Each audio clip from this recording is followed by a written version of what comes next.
ఇవాళ రాత్రికి జైలు నుంచి కవిత విడుదల కాబోతున్నారు. సాయంత్రం ట్రయల్ కోర్టుకు కవిత ష్యూరిటీ పత్రాలు సమర్పిస్తారు. వీటిని కోర్టు నుంచి జైలుకు మెయిల్ పంపబోతున్నారు. ఆ తర్వాత కవిత జైలు నుంచి విడుదల కాబోతున్నారు. విడుదల అనంతరం రాత్రి ఢిల్లీలోనే కవిత, కేటీఆర్, హరీష్ రావు ఉండబోతున్నారు. రేపు మధ్యాహ్నం హైదరాబాద్కు కవిత రాబోతున్నారు.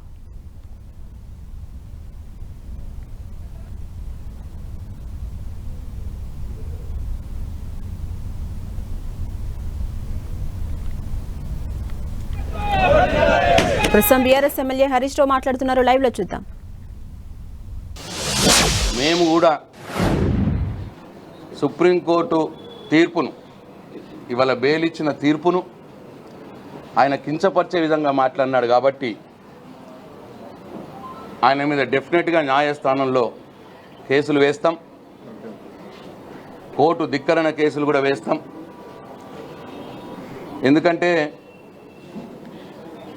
ఆయన కాంగ్రెస్ పార్టీ నాయకుడిగా ఇవాళ ఈ బెయిలును తప్పుబట్టే విధంగా, ఈ బెయిలును, ఈ తీర్పును అగౌరవపరిచే విధంగా, ఇదేదో టీఆర్ఎస్ పార్టీ, బీజేపీ పార్టీలు రెండు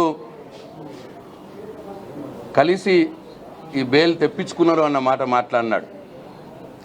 సుప్రీంకోర్టు తీర్పిచ్చిన దాన్ని ఈ విధంగా మాట్లాడడం చాలా దుర్మార్గం.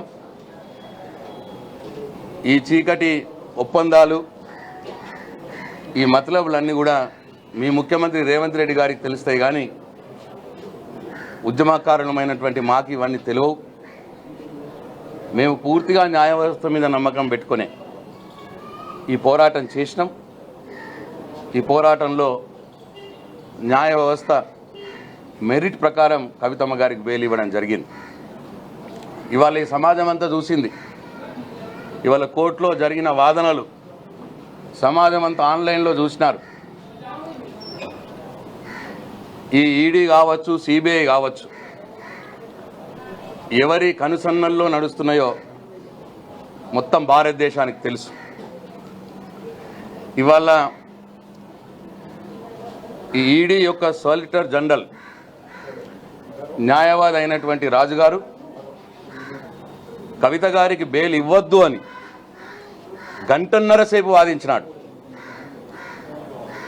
జడ్జి గారు తీర్పు డిక్టేట్ చేస్తున్న సందర్భంలో కూడా బెయిల్ ఇవ్వద్దు అని వాదించినాడు. ఇదంతా కూడా ఎవరి కనుసన్నలో నడుస్తున్నదో, ఈ ఈడీలు, సిబిఐలు ఎవరి కనుసన్నల్లో ఉన్నాయో, ఎవరి ప్రోద్బలంతో వాళ్ళు ఈ భారతదేశంలో ఈడీలు, సిబిఐలు స్వైర విహారం చేస్తున్నాయో ఇది అందరికీ తెలుసు. గంటన్నర సేపు ఆయన వాదనలను జడ్జి గారు చాలా అసహనంగా, చాలాసార్లు ఆయనను వారించడం జరిగింది. ఏమన్నారంటే, ఈ ఏజెన్సీలు ఏవైతే ఇన్వెస్టిగేటింగ్ ఏజెన్సీలు ఉన్నాయో అవి నిష్పక్షపాతంగా విచారణ జరపలేదు అన్నట్టు అర్థమవుతా ఉన్నది అన్న మాట కూడా ఇవాళ జడ్జి గారు కోట్ చేయడం జరిగింది. మీ ఇష్టం వచ్చిన వాళ్ళకి బెయిల్ ఇస్తున్నారు, అక్యూజ్లు అప్రూవర్ల మారంగానే వాళ్ళకి బెయిల్ ఇచ్చి బయటకు పంపిస్తున్నారు. అంటే ఒక ఒప్పందం చేసుకొని నీకు బెయిల్ ఇస్తాం, నువ్వు వాళ్ళ మీద చెప్పాలి అన్నట్టు ఒప్పందం చేసుకొని ఏవైతే స్టేట్మెంట్లు తయారు చేసుకున్నదో ఇన్వెస్టిగేటింగ్ ఏజెన్సీ, ఆ స్టేట్మెంట్లన్నీ కూడా రాజుగారు, ఈడీ సాలిసిటర్ జనరల్ గారు వారు చెప్తా ఉంటే ఆ సందర్భంలో జడ్జి గారు అన్న మాట, అప్రూవర్లు ఇచ్చిన దాన్ని, ఆ స్టేట్మెంట్ని నువ్వు ఇక్కడ ట్రయల్ కోర్టులో వాదించినట్టు వాదిస్తున్నావు, ఇది బెయిల్ కోసం జరుగుతున్నది, మీ ఇష్టం వచ్చిన వాళ్ళని పికప్ చేస్తున్నారు, చూజ్ చేస్తున్నారు, మీ ఇష్టం వచ్చిన వాళ్ళని బెయిల్ ఇస్తున్నారు అని చాలా నిర్మమాటంగా ఇవాళ జడ్జి గారు అనడం మనందరం కూడా చూసినాం. అయితే ఈ సందర్భంగా మహేష్ కుమార్ గౌడ్ గారికి ఈ వ్యాఖ్యలు మీరు వెనుకకు తీసుకోవాలి, లేకపోతే తప్పకుండా మీ మీద చట్టపరమైన చర్యలు తీసుకుంటామని చెప్పి మేము హెచ్చరిస్తూ ఉన్నాం.